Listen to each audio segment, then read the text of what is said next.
तमाम दावों के बीच ट्रंप ने ईरान को लेकर सबसे बड़ा दावा किया है। ट्रंप के मुताबिक ईरान अपना इनरिच्ड यूरेनियम देने को तैयार है। वो यूरेनियम जिसको लेकर ईरान अमेरिका से टकरा गया। अगर ट्रंप की बातों में थोड़ा भी दम है तो इसका मतलब है ट्रंप के सामने ईरान झुक गया, क्योंकि एनरिच्ड यूरेनियम देने का मतलब होगा ईरान का न्यूक्लियर प्रोग्राम पर ब्रेक लगाना, यानी परमाणु हथियार बनाने के सपने को तोड़ देना। हालांकि ईरान ने ट्रंप के दावों को खारिज कर दिया है, लेकिन सवाल यह है कि क्या एनरिच्ड यूरेनियम लिए बिना अमेरिका नहीं मानेगा? क्या ईरान अपना यूरेनियम बचाने के लिए फिर जंग लड़ने के लिए तैयार है? यह रिपोर्ट देखिए।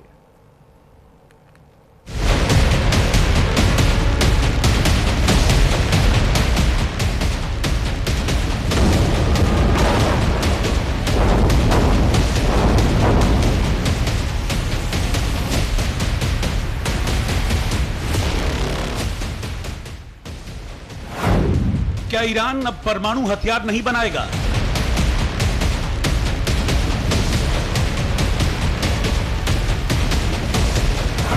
क्या न्यूक्लियर प्रोग्राम पर समझौता करेगा ईरान?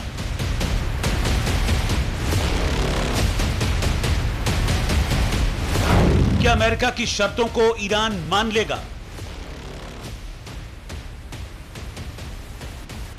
मिडिल ईस्ट में बारूदी बरसात थमने के बाद ये सवाल तब खड़े हुए जब अमेरिकी राष्ट्रपति डोनाल्ड ट्रंप ने ईरान को लेकर 3 बड़े दावे किए। पहला दावा था कि अमेरिका और ईरान के बीच डील लगभग फाइनल होने वाली है। ट्रंप ने दूसरा दावा किया कि ईरान अपने यूरेनियम एनरिचमेंट से जुड़े कुछ अहम हिस्सों को सौंपने पर सहमत हो गया है। और ट्रंप ने तीसरा दावा यह किया कि ईरान अब परमाणु हथियार नहीं बनाएगा। The big thing we have to do is we have to make sure that Iran does not have a nuclear weapon, because if they do, you want to talk about problems, you'd have problems. So very important is that Iran does not have a nuclear weapon, and they've agreed to that. Iran's agreed to that, and they've agreed to it very powerfully. They've agreed to give us back the nuclear dust that's way underground because of the attack we made with the B-2 bombers. So we have a lot of agreement with Iran, and I think something's going to happen very positive. Trump के इन दावों के बीच चर्चा तेज हो गई है कि क्या America और ईरान के बीच लंबे समय से चला आ रहा तनाव अब खत्म होने के कगार पर है? क्या मिडिल ईस्ट का संकट खत्म होने वाला है? इन सवालों के बीच ईरान की सरकारी मीडिया ने ट्रंप का मजाक उड़ाना शुरू कर दिया। ईरानी मीडिया ने कहा, अमेरिकी राष्ट्रपति हवाई किले बना रहे हैं। ऊंट कपास के बीज का सपना देखता है, कभी उसे निगलता है तो कभी दाना दाना खाता है। यानी ऐसी उम्मीदें पाल रहा है जिनका जमीन पर कोई ठोस आधार नहीं है। ऊंट आमतौर पर रेगिस्तान में रहता है जहां कपास जैसी फसल उगती ही नहीं, इसीलिए कपास का बीज ऊंट के लिए ऐसी चीज है जो उसकी पहुंच के बाहर है। उधर ईरान के राष्ट्रपति मसूद पेजेश्कियान ने भी अमेरिका को लेकर तीखा बयान दिया। ईरान के परमाणु कार्यक्रम को लेकर उन्होंने सोशल मीडिया पर पोस्ट कर लिखा, एक तरफ कुछ देशों के पास परमाणु हथियार हैं, जबकि दूसरी ओर ईरान के शांतिपूर्ण परमाणु कार्यक्रम को आधार बनाकर उसके खिलाफ जंग छेड़ी जा रही है। क्या दुनिया के नेताओं की अंतरात्मा खत्म हो चुकी है? ईरानी राष्ट्रपति की इस पोस्ट से साफ है कि ट्रंप चाहे लाख दावे कर ले, लेकिन ईरान अपने न्यूक्लियर प्रोग्राम को नहीं छोड़ेगा। सवाल है कि न्यूक्लियर प्रोग्राम पर ईरान ने अमेरिका की शर्तों को नहीं माना तो क्या मिडिल ईस्ट में फिर से महाजंग होगी? क्या फिर से तबाही की तस्वीरें दिखने लगेंगी? क्या मिडिल ईस्ट की जंग से पूरी दुनिया फिर परेशान हो जाएगी? Bureau report, news India. वहीं हॉर्मुज स्ट्रेट पर सबसे बड़ी राहत वाली खबर है। ईरान ने हॉर्मुज स्ट्रेट पूरी तरह खोल दिया है। सीज फायर के दौरान हॉर्मुज स्ट्रेट पूरी तरह खुला, यह ईरान ने कहा है। ईरान के विदेश मंत्री सैयद अब्बास अरागची ने यह ऐलान किया है, रास्ता बिल्कुल साफ है। स्ट्रेट ऑफ हॉर्मुज कमर्शियल जहाजों के लिए पूरी तरह से खोल दिया गया है। ईरान के विदेश मंत्री सैयद अब्बास अरागची ने खुद सोशल मीडिया पर इसका ऐलान करते हुए पूरी दुनिया को चौंका दिया। लेबनान में हुए संघर्ष विराम के बाद ईरान ने अपना वादा निभाते हुए तेल और गैस की सप्लाई का रास्ता साफ कर दिया। ईरानी विदेश मंत्री अरागची ने पोस्ट कर जानकारी दी कि लेबनान में सीज फायर के साथ ही हॉर्मुज की खाड़ी से सभी जहाजों की आवाजाही नॉर्मल रूप से होनी शुरू हो जाएगी।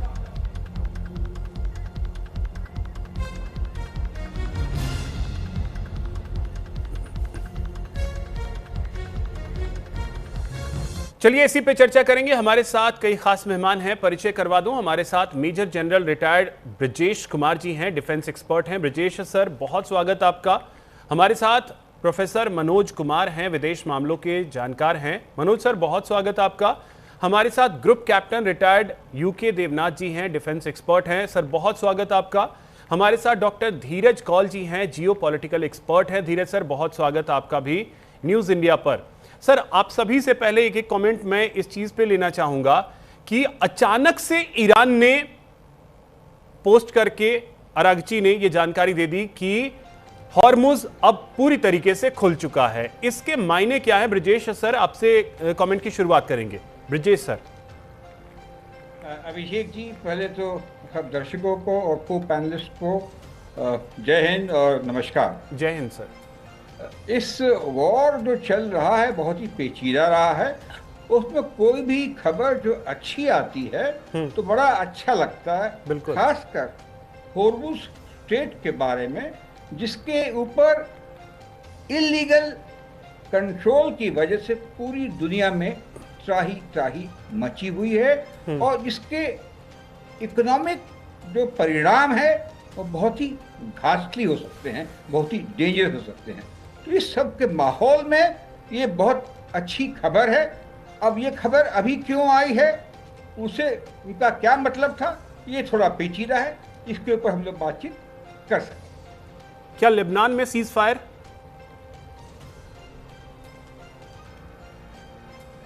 ब्रजेश सर, क्या लेबनान में जो सीज फायर हुआ उसका असर है? जी नहीं, ये सब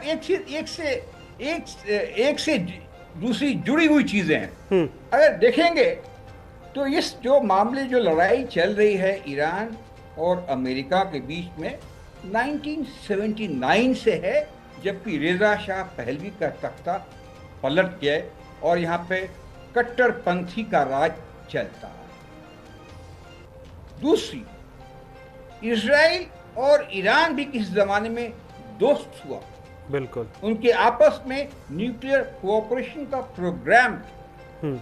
मगर ये 1979-80 के बाद धीरे धीरे एक दूसरे के दुश्मन हो गए। यहाँ तक कि इजराइल को एक एग्जिस्टेंशियल थ्रेट लगता था ईरान के कारण। तीसरी बात, पूरी दुनिया एटॉमिक वेपन के प्रोलिफरेशन से परेशान थी, खासकर वेस्टर्न। इसके ऊपर उन्होंने इराक में रिजीम चेंज किया, लिबिया में रिजीम चेंज किया और ईरान में उनके जो चीफ, जो उनके एडमिनिस्ट्रेटर थे खमैनी साहब, उनको खत्म किया और लीडरशिप को तब तहस-नहस किया। तो ये पुरानी एक चाल है, एक सोच है जो उसको प्रवाह कर रही है। इसलिए मैंने कहा ये मामला थोड़ा पेचीदा है और उस पूरी न्यूक्लियर कहानी में सिर्फ अभी नॉर्थ कोरिया रह गया है जिसके पास में हथियार है और जिसके ऊपर ये वेस्टर्न देश कुछ कह नहीं पाए। ठीक है। मगर इस दौर पे आते हैं जो कि जो चल रहा है। इजराइल और ईरान की दुश्मनी काफी तगड़ी रही है और इस करके क्योंकि दोनों के बीच में बाउंड्री नहीं था, तो एक्सिस ऑफ इविल कहते हैं, जो ईरान के जो प्रॉक्सीज थे, हूती, हमास और हिजबुल्लाह के तहत वो इजराइल के साथ लड़ाई कर। ये लड़ाई 2.5 साल पुरानी है, हाल की बात है, पहले तो हो चुकी है। बिल्कुल। और तब से ये कहानी ये रही है, हमास को मिलिटरीली काफी समाप्त कर दिया गया है, हिजबुल्लाह और हूती को काफी वीकेंड कर दिया गया। ठीक है सर। इजराइल का ये मानना था जब ईरान से लड़ाई चल रही है, साथ साथ बाकी जो हिजबुल्लाह के एलिमेंट तत्व थे लेबनान में, उनको भी नष्ट कर दिया जाए और वो उन्होंने लड़ाई जारी रखी। ठीक है सर। जब सीज फायर का ऐलान हुआ था जी, तब लेबनान की लड़ाई का एक इम्पोर्टेंट मुद्दा बन गया।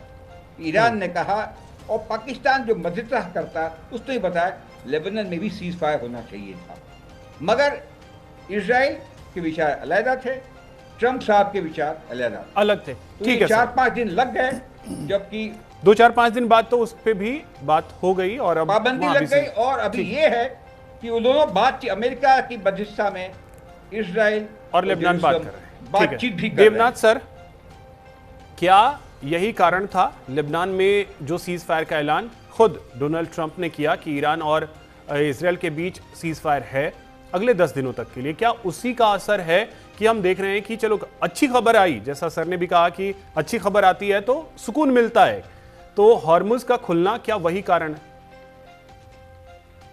इसमें कोई शक नहीं है, दोनों खबरें अच्छी हैं। 24 घंटे पहले खबर है कि लेबनान और इजराइल के बीच में 10 दिन का सीज फायर है। दूसरी खबर, अभी अच्छी खबर आई है कि ईरान ने अपने वादे को रखते हुए, ईरान ने फर्स्ट राउंड ऑफ टॉक में बार बार कहा था कि हिजबुल्लाह के ऊपर इजराइल बमबारी बंद कर दे।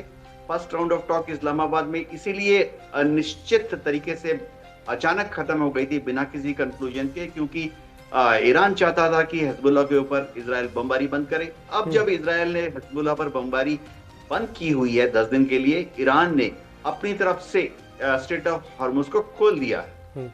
ये याद रखना पड़ेगा कि स्ट्रेट ऑफ हॉर्मुज तो ईरान ने कभी बंद नहीं किया था। 27 फरवरी के पहले स्ट्रेट ऑफ हॉर्मुज खुला हुआ था।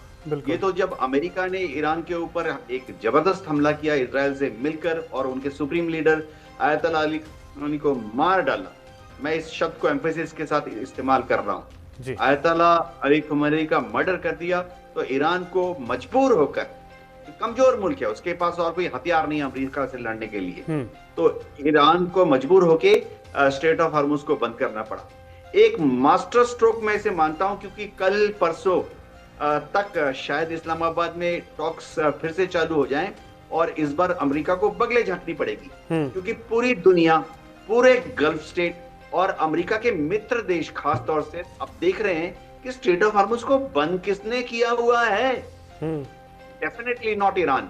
तो अमेरिका को बगले झांकनी पड़ेगी अब से लेकर जब तक अमेरिका स्ट्रेट ऑफ हॉर्मुज को खोल नहीं देता। वैसे मैं बताता हूं, अमेरिका, डोनाल्ड ट्रंप सोच रहे हैं कि ईरान ने स्ट्रेट ऑफ हॉर्मुज के लिए फिर से परमानेंटली खोल दिया है, ऐसा नहीं है। अगर अमेरिका ने गलती से इजराइल के साथ मिलकर फिर से ईरान के ऊपर बमबारी शुरू की तो ईरान फिर से स्ट्रेट ऑफ हॉर्मुज को बंद कर देगा। जी ठीक है सर।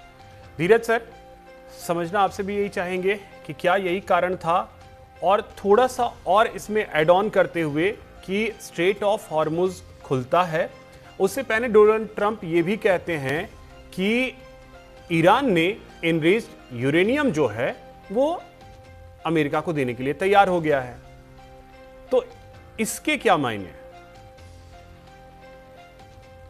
नमस्कार, thank you for having me on the show. और अभी मैंने आपको सुना और आपके पैनलिस्ट को भी सुना, so thank you for the update. अब मैं आपको थोड़ा सा financial, because I consult for the financial markets, तो वो भी मैं आपको थोड़ा सा एंगल दूंगा। देखिए, एज ऑफ टुडे हमारे जो क्रूड फ्यूचर हैं जो 124 पे थे, अभी 88 पे आ चुके हैं। हर $10, क्योंकि 60 पे था पहले, $10 जैसे ही क्रूड बढ़ता है, वर्ल्ड के अंदर जीडीपी 0.4 to 0.2 कॉन्ट्रैक्ट हो जाती है ग्लोबल इकोनॉमी।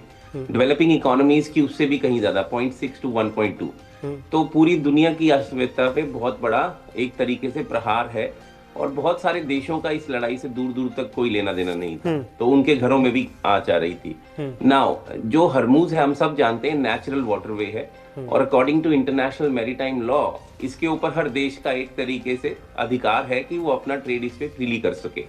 ये जो हरमुज को ब्लॉक किया गया वॉर के बाद, ये एक तरीके का टेरर इन्फ्लिक्टिंग मैकेनिज्म था, जिससे कि सबसे ज्यादा नुकसान south east Asia, Japan, Korea, ऐसी इकोनॉमी जिनकी यहाँ से एनर्जी का फ्लो 60 से 80% आता है, उनके लोगों पर पड़ा, जिनके ऊपर दूर दूर तक इसका कोई लेना देना था। जो लोग बात यूरोप की करते हैं, उनका 12% एनर्जी फ्लो यहाँ से आता है, ज्यादा नहीं आता। चाइना का भी तकरीबन 15% आता है, लेकिन जो साउथ ईस्ट एशियन कंट्रीज जैसे India, Pakistan, Bangladesh, Myanmar, Indonesia, Cambodia, अगर आप उसको उठा लें तो उनका फ्लो बहुत ज्यादा इसके ऊपर आता है और वो डिपेंडेंट थे। अभी जो लेटेस्ट इंफॉर्मेशन आई है जो आप बता रहे हैं, उसके अकॉर्डिंगली जो देखिए, जो पाकिस्तान में वार्ता हुई थी उसमें हमारे हाथ में कोई लेवरेज था ही नहीं। वो एक तरीके से ऑलमोस्ट फेल्ड टॉक्स की प्रिपरेशन थी, क्योंकि ईरान का बहुत क्लियर कट स्टैंड है, जो उसके एक्सटेंशंस हैं, जो ये टेरर आउटफिट्स हैं इंक्लूडिंग हिजबुल्ला, उसके ऊपर बम्बार्डमेंट रुके। और वर्ल्ड में भी उन्होंने देखा कि जो हिजबुल्ला के, जो हमने लेबनान के अंदर बम्बार्डमेंट देखी सिविलियन एरियाज पे, उस पर बहुत बड़ी क्षति सिविलियंस को हुई, हजारों में लोग वहां मारे जा चुके हैं। तो कहीं ना कहीं एक तरीके से यूरोपियन कंट्रीज का भी सपोर्ट था ईरान को कि ये हिजबुल्ला के ऊपर जो बम्बार्डमेंट इजराइल कर रहा है वो रुकनी चाहिए। उसकी अथॉरिटी जेडी वेंस के पास नहीं थी, और ट्रम्प एज यूजुअल जैसा बात करते हैं वो तभी उसमें कूदते हैं जब कोई कुछ ना कर पाए निगोसिएशन का। और फाइनली सबसे बड़ा पेच जो इसमें था कि क्या हम सीज फायर हिजबुल्ला और इजराइल में कर सकते हैं। पाकिस्तान के पास कोई पावर अथॉरिटी नहीं थी, it's a country of weak states. तो इसीलिए ट्रम्प ने आगे बढ़ते हुए यूनानिमसली बात करके डिक्लेयर कर दिया, और जैसे ही वो डिक्लेयर किया उसके बाद ईरान का जो एक तरीके से ट्रस्ट बिल्डिंग मेजर अमेरिका ने किया, क्योंकि ईरान और अमेरिका में ट्रस्ट डेफिसिट बहुत गहरा है। बिल्कुल, आप भी जानते हैं वार्ताओं के दौरान वहां बम्बार्डमेंट हुई है, लोग मारे गए हैं जब निगोसिएशन हो रही है उसके अगले दिन। तो एक तरीके का ट्रस्ट बिल्डिंग मेजर अमेरिका की तरफ से जरूरी था जो हुआ। इसके बाद ईरान ने भी अपनी तरफ से सीज फायर डिक्लेयर किया, जो बहुत ही वेलकमिंग स्टेप है दुनिया भर की इकोनॉमीज के लिए और दुनिया भर के लोगों के लिए, क्योंकि इन्फ्लेशन बहुत बढ़ गई थी। और एक और बात ऐड करना चाहूंगा, आज अगर पूरी तरीके से खुला है 120 से ज्यादा जहाज, 220 से ज्यादा जहाज वहां स्ट्रैंडेड है। तकरीबन 2 महीने का टाइम लगेगा जब आप इसका इफेक्ट प्रॉपर देखेंगे, लेकिन 2 महीने तक महंगाई आपको डेफिनेटली डिसरप्शन सप्लाई चेन की वजह से बढ़ा हुआ दिखेगा। ठीक है मनोज सर, क्या ईरान वाकई में एनरिच्ड यूरेनियम देने के लिए तैयार हो जाएगा? इसकी गुंजाइश आपको दिख रही है, या ये डोनाल्ड ट्रंप का एक और उस तरीके का बयान है जो पिछले 2 महीने में हमने देखा है कि उन्होंने इतने बयान दिए हैं कि किस बयान पे भरोसा किया जाए और किस पे ना किया जाए? देखिए अभिषेक जी, एक चीज तो हम सब देख रहे हैं कि पिछले 40 दिनों का युद्ध और 49वें दिन जिस तरीके से आज स्ट्रेट ऑफ हॉर्मुज खुला है, तो उसके पीछे इन सब देशों का एक डिप्लोमेटिक एजेंडा था और आज भी है। ऐसा नहीं है कि ये जो आज स्ट्रेट ऑफ हॉर्मुज ईरान खास करके जो भी कमर्शियल उसके सीप है उसको खोलने के लिए तैयार हुआ है, इसमें कहीं ना कहीं अमेरिका की बहुत बड़ी भूमिका है। और अमेरिका बिल्कुल स्क्रिप्ट राइटर की तरह पाकिस्तान को आगे करके स्टेप बाय स्टेप उसको चला रहा है, और उसी हिसाब से ये सारी चीजें तय हो रही है। क्योंकि हम जैसे अभी इसके पहले के वक्ता ने बताया कि ईरान के पास अपने बार्गेनिंग के लिए स्ट्रेट ऑफ हॉर्मुज के अलावा कुछ दूसरा उसके पास पॉइंट था नहीं जिसके आधार पर वो बार्गेन कर सके। लेकिन दूसरी तरफ अगर आप देख लीजिए तो अमेरिका जिस तरीके से इस पूरे क्राइसिस में जो उसने नाकाबंदी किया वहां पे, उससे पूरे वर्ल्ड में एक जो प्रेशर बिल्ड हुआ। और देखिए स्ट्रेट ऑफ हॉर्मुज को लेके ट्रंप ने ओपनली कहा है कि this is not my problem, ये मेरा समस्या नहीं है, इसको ओपन कराने के लिए इसकी सुरक्षा की जिम्मेदारी विश्व के सारे देशों की है। और उसके बाद से आप देख लीजिए फ्रांस और ब्रिटेन के नेतृत्व में लगभग 40 देशों का जो एक पिछले 2 अप्रैल को हुआ था और फिर अभी आज हुआ है, और उसमें इन सब ने स्ट्रेट ऑफ हॉर्मुज को ओपन करने के लिए एक थर्ड वे का रास्ता निकालने का प्रयास किया। ये कहीं ना कहीं ट्रंप के ऊपर एक बहुत बड़ा दबाव था।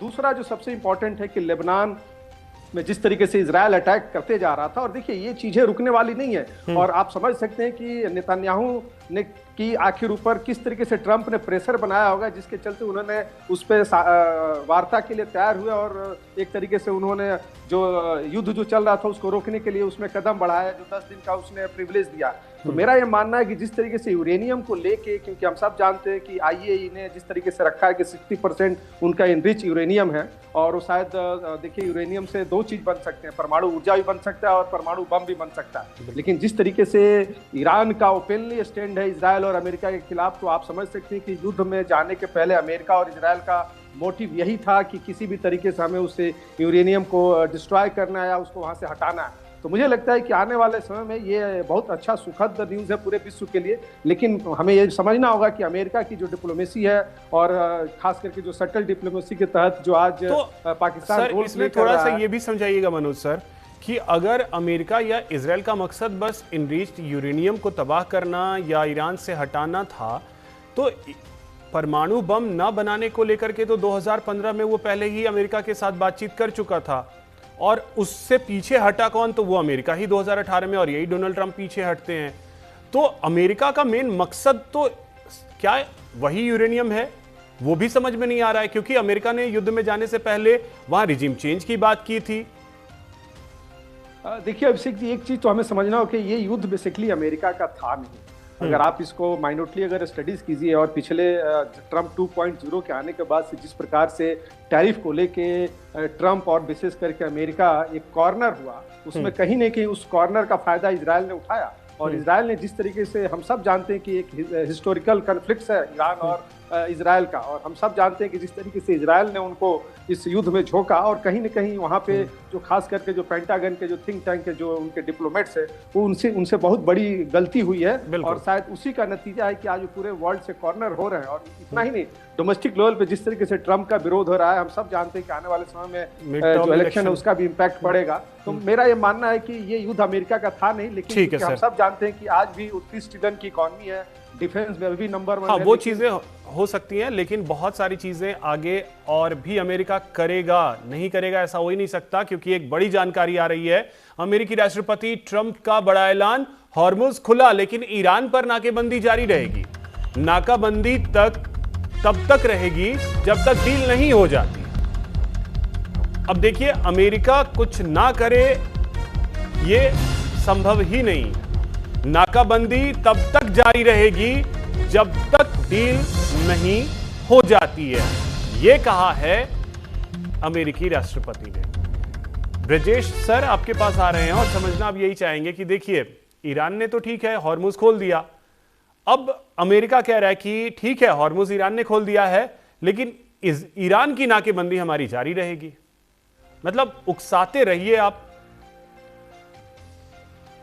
अभिषेक जी, ये कोई छोटा मोटा गेम प्लान या कोई छोटी चीजें इधर उधर नहीं है, ये बहुत सोची समझी जियो स्ट्रेटेजिक लेवल पे एक हम दुनिया में रीसेट देख रहे हैं। दूसरे महायुद्ध के बाद में अभी तक हमने देखा दुनिया में अमूमन शांति रही, बिल्कुल कोई बहुत बड़ी लड़ाई नहीं हुई, छोटी मोटी स्कर्मिशेज या बैल्कनाइजेशन बैल्कन में हुआ है, उस तरह की चीजें। लेकिन जैसा हम आज देख रहे हैं, रशिया यूक्रेन वॉर 5वें साल में चला गया है। मिडिल ईस्ट में लड़ाई 7 अक्टूबर 2023 से चल रही। तो एक मेरा ये मानना है कि ये बहुत बड़ा जियो स्ट्रेटेजिक रीसेट हो रहा है, क्योंकि पहले जो 2 पोलर वर्ल्ड था, अमेरिका और यूएसएसआर, बाद में सिंगल पोलर वर्ल्ड हुआ, अमेरिका दादा था, चाइना एक चैलेंजर उभर के आया है। जब दर्शकों को याद होगा, जब ट्रंप ने अपनी टैरिफ की शिकंजे कसने शुरू किए थे, तो चीन पे भी किया था।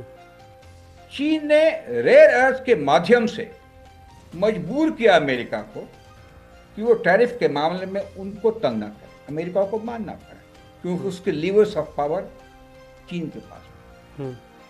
आगे कड़ी देखिए, अमेरिका दुनिया का सबसे बड़ा पेट्रोलियम और गैस का स्रोत है, रिजर्व्स, एक्सप्लॉइटेड एंड अदर।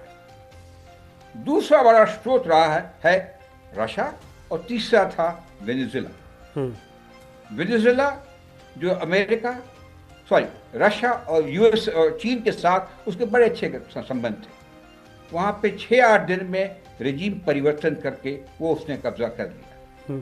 अगला बड़ा सोर्स रहा है ईरान। तो ये जो हम बात कर रहे हैं न्यूक्लियर, वो तो है ही है, उसके अलावा ये बात है। तो अमेरिका का ये इंटेंट रहा है, ये सोच रही है कि इसको भी हम रेजिम चेंज करके या ऐसा रेजिम डालें जो हमारे साथ हमारे इन्फ्लुएंस में आए, तब वो चाइना को एक तरीके से कॉर्नर कर सकते हैं और लीवर सकते हैं। ये एक बड़ा गेम चलता आ रहा है। तो जब इतना बड़ा गेम है, तो इस चीज को चाइना भी भांप चुका होगा, रशिया भी भांप चुका होगा। फिर इन दोनों का मौन क्या कहता है? मौन तो आप रहेंगे अगर आपके पास काबिलियत नहीं हो तो। जब तक चीन 80%, 75% उनको जो लग रहा है कि अगर यहाँ पे कोई और शिप्स आए तो उनकी सेफ्टी और सिक्योरिटी पे प्रॉब्लम आ सकता है। दूसरी बात, मुझे लगता है जिन अब उससे निकल चुका है चिराग से, उसको वापस डालना बहुत मुश्किल होगा। वो 2 तरीके के जिन हैं। एक जिन है ईरान को दांतों पे खून लग जाना, समझ आना कि हरमुज से हम कैसे पैसा कमा सकते हैं।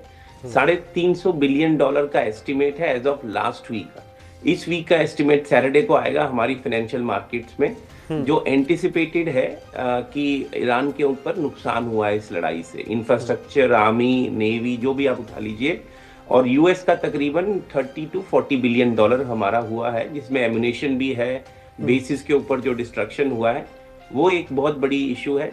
देखिए, अगर $1 प्रति बैरल भी ईरान चुंगी लगाए तो भी 7 बिलियन डॉलर एक साल का बनता है, 7 बिलियन। तो इसमें कितना टाइम लग जाएगा रिकवर होने में? दशकों लग जाएंगे। तो कहीं ना कहीं ये सिमेट्रिकल इन्फ्लेक्शन है और ईरान के अंदर एक बहुत बड़ा प्रोपोगेंडा सिस्टम है और प्रोपोगेंडा वॉर चल रहा है। वहां से इंफॉर्मेशन तो आती ही नहीं है इंटरनेशनल मीडिया की, नॉन बायस्ड। आप कुछ इंडियन ओरिजिन के लोगों को वहां पर देखेंगे वीडियो बनाते हुए, शेयर करते हुए कि ईरान में सब कुछ ठीक है, लेकिन ध्यान से देखिएगा उनके पीछे कौन लोग खड़े हैं ब्लैक क्लोथ्स में। मुझे रिमाइंड होता है जब यूएस डेलीगेशन गया था नॉर्थ कोरिया, वो बिल्कुल सुपरवाइज्ड एरियाज में बहुत ब्यूटीफुल चीजें दिखा रहे थे, ऐसी चीजें नहीं दिखा रहे थे जहां फेमिन है। तो कहीं ना कहीं you have to take the information coming out of Iran with a pinch of salt. Death और डिस्ट्रक्शन ईरान में बहुत ज्यादा हुआ है, बहुत ही ज्यादा है। उनकी इकोनॉमी इस टाइम रिसेशन तो छोड़िए, डिप्रेशन में जा चुकी है। मिलियंस का $1 है। आप विश्वास नहीं करेंगे, पर कैपिटा इनकम 1979 में रेवोल्यूशन से पहले $2,500 थी। रेवोल्यूशन के बाद 350 से $250 के करीब बच गई। तो ईरान में ये समझ लेना कि स्ट्रॉन्ग रिजीम है, सब कुछ बढ़िया, ऐसा कुछ नहीं है। करप्शन बहुत ज्यादा है वहां पे, इस्लामिक फंडामेंटलिज्म के नाम पे IRGC। ठीक है, अमेरिका तो अब भले ही उसने अटैक किया हो, लेकिन उससे पहले वहां पे विरोध प्रदर्शन की तस्वीरें जो हैं आनी शुरू हो गई थी और अयतुल्ला अली खामेनेई के खिलाफ ही वहां पे हमने प्रदर्शन भी देखा था। करेक्ट, यही बात आपने जो पॉइंट आउट की, ये बहुत जरूरी है याद रखना। जो 45,000 लोगों की मृत्यु हुई है, जिसमें IRGC के हाथों में खून लगा हुआ है, वहां के लोग चुप बैठेंगे नहीं, बहुत बड़े आयरन फिस्ट के साथ। और अभिषेक जी, आप अगर स्टडी करेंगे, 1 मिनट मुझे दीजिए बात खत्म करने के लिए। अगर आप स्टडी करेंगे तो आपको इवेंचुअली दिखेगा उनकी सोशल मीडियाज के ऊपर भी कि कैसे हिजबुल्ला, इराकी मलेशिया और कुछ तो हमास के भी लड़ाके बुलाए गए थे वापस ईरान में पब्लिक को कंट्रोल रखने के लिए आफ्टर बम्बार्डमेंट। लेकिन ये जो आपने बात बोली है, मैं एक और जिन की बात बता देता हूँ। वो जिन है डिस्ट्रस्ट का। ईरान के ऊपर अब दुनिया ट्रस्ट नहीं, ईरान मतलब IRGC, नॉट ईरानियन पीपल के ऊपर अब दुनिया ट्रस्ट नहीं कर पाएगी एक इतने इंपॉर्टेंट रूट को लेकर, जिसमें दुनिया भर का 20% से 25% एनर्जी और ट्रेड ऑफ गुड्स होता है। तो मुझे जो दिखाई दे रहा है, शायद एक बफर जोन इवेंचुअली क्रिएट होगा, आज नहीं तो अगले साल, नहीं तो अगले साल, जो कि हरमूज के चारों तरफ होगा, जिसपे मल्टीनेशनल पोलैरिटी की कंट्रीज की शायद बेसिस होंगी, क्योंकि दोबारा ट्रस्ट नहीं करेगा ईरान को दुनिया। मनोज सर, अब देखिए, क्या ईरान की स्थिति को लेकर के तो हर कोई जानता है कि क्या चीजें वहां पे चल रही हैं। ईरान इस वक्त अगर एकजुट दिखा है तो इसका कारण क्या यही था कि अयतुल्ला अली खामेनेई को जिस तरीके से मारा गया, उसकी वजह से ईरान अभी संभला जरूर है, लेकिन आगे हम वहां बहुत सारी चीजें होते हुए देखेंगे। और जो रिजीम चेंज की बात डोनाल्ड ट्रंप करते रहे हैं, हो सकता है कि वो भी हो जाए। करेक्ट। देखिए अभिषेक जी, एक चीज तो हमें समझना होगा कि ईरान ने खास करके जब से खोमेनी वहाँ पे एक कमांडर के रूप में आए और एक स्पिरिचुअल लीडर के रूप में, अगर उनके पूरे उस 40 साल की जर्नी को देख लीजिए तो एंटी अमेरिका और एंटी इजराइल पॉलिसीज रही है। और उसी के आधार पर उन्होंने तैयार किया अपने आप को और वहाँ के नागरिकों को भी बिल्कुल उसी तरीके से यूटिलाइज किया। और जिस तरीके से प्रॉक्सी को तैयार किया, तो ये चाहे लेबनान हो, हुती हो, हमास हो, पूरा मतलब खास करके उस बेल्ट में सबको पता है। लेकिन आप देखिए कि युद्ध के पहले ही दिन उनका एलिमिनेशन हो जाना, ये दिखाता है कि उनकी तैयारी किस तरीके की थी। तो मेरा ये मानना है कि आज भी हम दो तरह का देश देखते हैं। अभी हम सब सारे चर्चा कर रहे थे कि अमेरिका सुपर पावर है। देखिए आज के डेट में धनवान होना बहुत सारे देश हैं जो रिच हो सकते हैं, लेकिन उस रिचनेस के साथ पावरफुल कौन है ये आपको देखना होगा। और Venezuela crisis, Russia Ukraine crisis और इस तरीके के जितने भी क्राइसिस में आप देख लीजिए तो उसमें अमेरिका के आगे कोई खड़ा नहीं हुआ। तो ये कहना कि आज अमेरिका,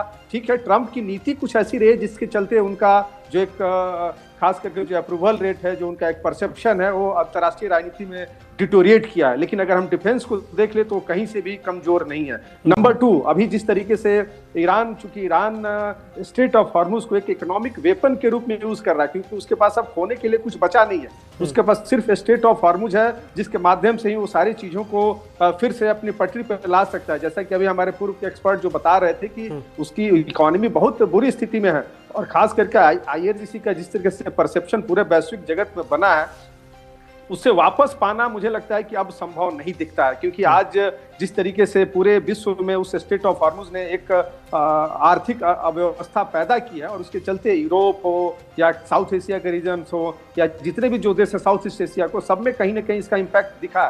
तो मेरा ये मानना है कि ईरान ने अपनी खास करके इस तरीके के अप्रोच को लेके जो एक अंतर्राष्ट्रीय जो उसको सपोर्ट मिलना चाहिए था वो नहीं मिला। और कोई भी देश आप देख सकते हैं कि अमेरिका के, ठीक है सबने बात तो किया सबने, लेकिन किसी ने उसके साथ खड़े होने की जहमत नहीं की। तो मेरा मानना है कि आने वाले समय में अमेरिका भी इस चीज को जानता है कि जो हमारा मोटिव है रिजीम चेंज करने का, यूरेनियम का, और जिस तरीके से उसने अर्थव्यवस्था उसको लगभग 20 से 30 साल पीछे ढकेल दिया है, तो मेरा मानना है कि उसमें इन सब चीजों को जब तक अमेरिका अपने बार्गेनिंग में इसको हासिल नहीं कर लेता है, तब तक शायद ये पूर्ण तो इसका एक छोटा सा चीज मनोज सर ये भी समझना चाहेंगे कि दुनिया का कोई देश अमेरिका के सामने खड़ा होना नहीं चाहता था या खड़ा हो नहीं पाया। कारण ये था कि ईरान जैसा देश था, क्योंकि ईरान पे आरोप बहुत सारी चीजों को लेकर लगते रहे, हुती को लेकर के हो या हमास को लेकर के हो या हिजबुल्लाह को लेकर के हो, और इजराइल ने खुद को जिस तरीके से प्रिटेंड किया है कि हमारी सर्वाइवल की लड़ाई है, तो उस मैसेज को देखते हुए क्या कोई ईरान के साथ खड़ा नहीं हो पाया या अमेरिका के अगेंस्ट खड़ा नहीं होना चाहता था? इसको अगर थोड़ा सा क्लियर कर पाए। देखिए अभिषेक जी, एक चीज हमें समझना होगा कि सेकेंड वर्ल्ड वॉर के बाद से जिस तरीके से पूरा वर्ल्ड बाइपोलर हुआ, और उसमें सोवियत संघ 90 में विघटन होने के बाद से जिस तरीके से अमेरिका ने ग्लोबलाइजेशन, प्राइवेटाइजेशन को प्रमोट किया, और उसके माध्यम से उसने टूल्स बनाए, और आप देख सकते हैं जितने भी इंटरनेशनल ऑर्गेनाइजेशन है, चाहे यूएनओ हो, WTO हो, IMF हो, WHO, सब कहीं ना कहीं उसमें अमेरिका का इंटरेस्ट है, और उसके आधार पर पूरे वर्ल्ड को उसने कनेक्ट कर दिया है, और इस ग्लोबलाइजेशन में सबकी डिपेंडेंसी अमेरिका के ऊपर है। आज के डेट में कोई भी देश चाहे कि हम अपने आप को अमेरिका से खास करके ट्रेड को लेकर, टेक्नोलॉजी को लेकर, डिफेंस को लेकर अपने आप को अलग कर ले, तो उसकी अर्थव्यवस्था स्थिति बहुत खराब हो जाएगी, और इसका एग्जाम्पल हम देख सकते हैं। तो ये कारण तो एक ये भी है कि अमेरिका ने विश्व के लगभग 194 नेशन है, और आप देख सकते हैं कि जिस तरीके से वेनेजुएला के मुदरई को वहां से किडनैप किया, उसमें से किसी ने उसके खिलाफ खड़े होने की बात नहीं की। आप जबकि सबसे ज्यादा चाइना का इन्वेस्टमेंट था वहां पर, China is the second largest economy है और एक तरीके से नंबर 2 पे है, लेकिन उसके बावजूद भी उसने अमेरिका के अगेंस्ट में कुछ नहीं किया। रसिया का सबसे ज्यादा इन्वेस्टमेंट था वेनेजुएला में। तो मुझे लगता है कि आज हम जब वर्ल्ड की शक्तियों को देखते हैं तो सारे एक तरीके से सब अपने अपने इंटरेस्ट को लेके कहीं ना कहीं अमेरिका के साथ जुड़े हुई हैं, और अमेरिका के जो स्ट्रेटेजिक एस्पेक्ट्स है उसके आगे मुझे नहीं लगता है कि अभी तक नहीं दिख रहा है कि कोई उसको सरेंडर करते हुए। ब्रजेश सर, क्या एक जो परसेप्शन बना था युद्ध के दौरान कि अमेरिका ने भले ही बहुत डैमेज किया हो ईरान को, लेकिन वॉर फ्रंट पे ईरान ने अमेरिका को बहुत ज्यादा डैमेज किया है और उसकी जो छवि है उसको बहुत ज्यादा डैमेज किया है, लेकिन आज जब हम लगभग 50 दिन के आसपास बात कर रहे हैं तो क्या अमेरिका को वो चीजों का लॉस नहीं हुआ है, यह मान ले? अभिषेक जी, जैसे मैंने पहले भी कहा था, एक जिक्र किया था, लड़ाई जो चलती है आमतौर पे ट्रेडिशनल लड़ाई होती थी दो सेनाओं के बीच में, नौसेना, वायुसेना उनकी सहायता करती थी। अभी जो हम यहां वॉर देख रहे हैं, ये वॉर नॉन कॉन्टैक्ट वॉर है। एक दूसरे की आर्मी एक दूसरे के सामने नहीं है, ना टैंक्स हैं, ना आर्टिलरी गन्स हैं, ये हवाई हमले हैं, ये मिसाइल का सौदा है, ये ड्रोन्स का कहानी। और इसके साथ चूंकि टेक्नोलॉजी इतनी एडवांस है तो इंफॉर्मेशन वॉरफेयर कहते हैं, एक बहुत बड़ा हिस्सा है लोगों के माइंड के स्पेस को इन्फ्लुएंस करना। तो ये कहना, एक लोग सुना रहे थे कहीं कहानी, या जो ईरान के समर्थक थे, या हमारे यहाँ भी जो लोग सोचते हैं अमेरिका एक पावरफुल देश है तो जो छोटा देश है नेचुरली हम उसको सपोर्ट करना चाहते हैं, ये एक आम ह्यूमन बीइंग की टेंडेंसी है। उस मामले में हम जो भी कह दें, मगर अगर आंकड़े ले और सही आंकड़े ले तो अमेरिका की कोई खास ज्यादा क्षति नहीं हुई है।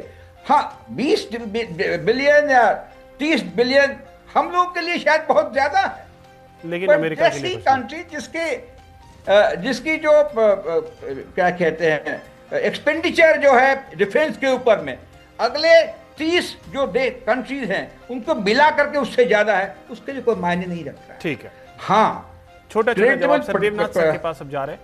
देवनाथ सर, क्या वाकई में वो कोई लॉस नहीं हुआ है अमेरिका का? बहुत कम शब्दों में सर।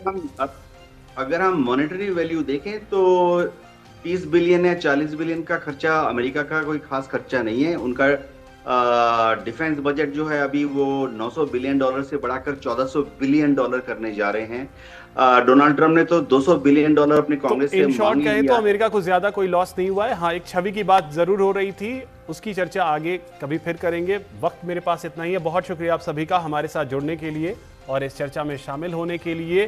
फिलहाल इतना ही। नमस्कार।